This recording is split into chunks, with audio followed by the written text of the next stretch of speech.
Yon, what's up mga idol? Welcome back sa ating channel, ang Yunis TV. So, ayan, so pasensya na sa bahay namin. Medyo maliit lang talaga. So, for today's video mga idol is, gusto ko lang i-share sa inyo yung munting achievement ng panganay na anak na babae. Which is, matagal na niya tong pangarap since grade 1, na grade 2 siya.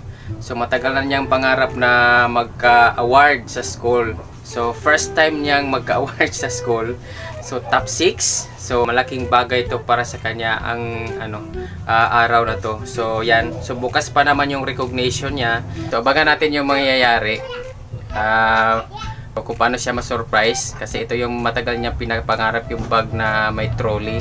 Abangan natin bukas yung kung ano ba ang reaction niya pag mabigay na natin tong gift para sa kanya. Ayan mga idol, so ayan, today is the day. So ngayon na yung recognition ng panganay kong anak, si Katniss. Abangan na natin mamaya kung ano yung maging reaction niya, kung malaman niya na sa kanya yung gift na yung matagal niya pinapangarap na i-gift pag naka-honor sa kanilang klase. Ayan, sobrang excited niya kahapon na ngayon na yung recognition niya. Napaka-excited ng bata.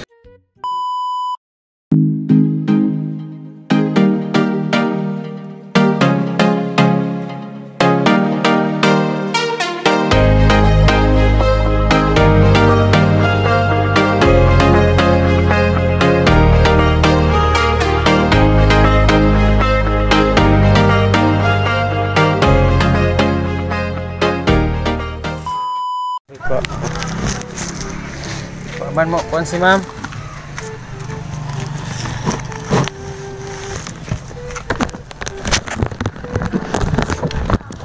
Oh, basa ha? Basa?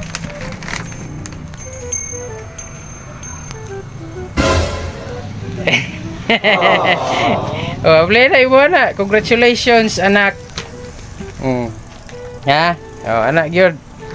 Nya unsay mong gibati te? Ha? Happy ra ka? Anak gyud, pinuutan gyud.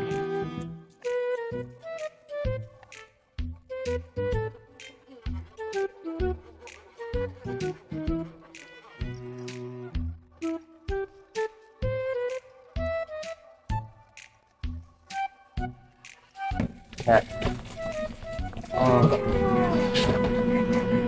Ya.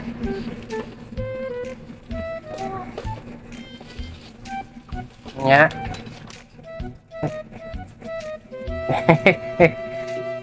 Yang mana na imong pangandoy? Dapat magbinuutan juga sa eskwela kay nindot na kay kag bag oh.